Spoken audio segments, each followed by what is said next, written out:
High protein chole కర్రీని ఎలా తయారు చేసుకోవాలో చూద్దాం. ముందుగా నేను 1 కప్ అంత చనాని ఓవర్ నైట్ సోక్ చేసి పెట్టుకున్నాను. ఇప్పుడు ఒక మిక్సీ జార్‌లో కొద్దిగా అల్లం, కొద్దిగా వెల్లుల్లి, అలాగే కొద్దిగా పచ్చిమిర్చి, కొద్దిగా ఎండు కొబ్బరి వేసి ఫైన్ పేస్ట్ లాగా గ్రైండ్ చేసి పెట్టుకోవాలి.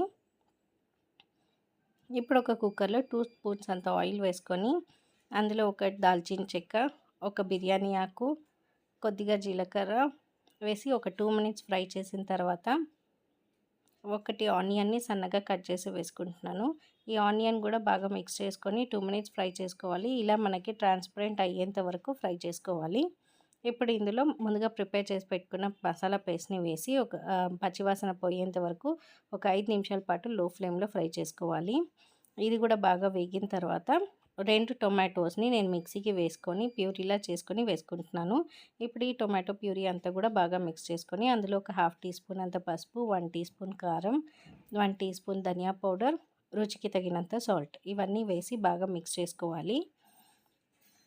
ఇదంతా బాగా మిక్స్ చేసిన తర్వాత లిడ్ క్లోజ్ చేసుకొని 5 మినిట్స్ పాటు లో ఫ్లేమ్‌లో ఫ్రై చేసుకుంటే టొమాటో పచ్చి వాసన అంతా పోతుంది. సో ఇలా 5 మినిట్స్ ఫ్రై చేసుకున్న తర్వాత ఇందులో ఓవర్ నైట్ నానబెట్టుకున్న చనాని వేసి బాగా మిక్స్ చేసుకోవాలి. ఇప్పుడు ఇందులో 2 కప్స్ అంత వాటర్ వేసుకొని లాస్ట్‌కి కొద్దిగా కసూరి మేతి వేసి అంతా బాగా కలుపుకోవాలి. ఇప్పుడు లిడ్ క్లోజ్ చేసుకొని ఒక 3 విజిల్స్ వచ్చేంత వరకు కుక్ చేసుకుంటే high protein chole curry ready అయిపోతుంది. ఇది మీరు పూరి, చపాతీ దేంట్లో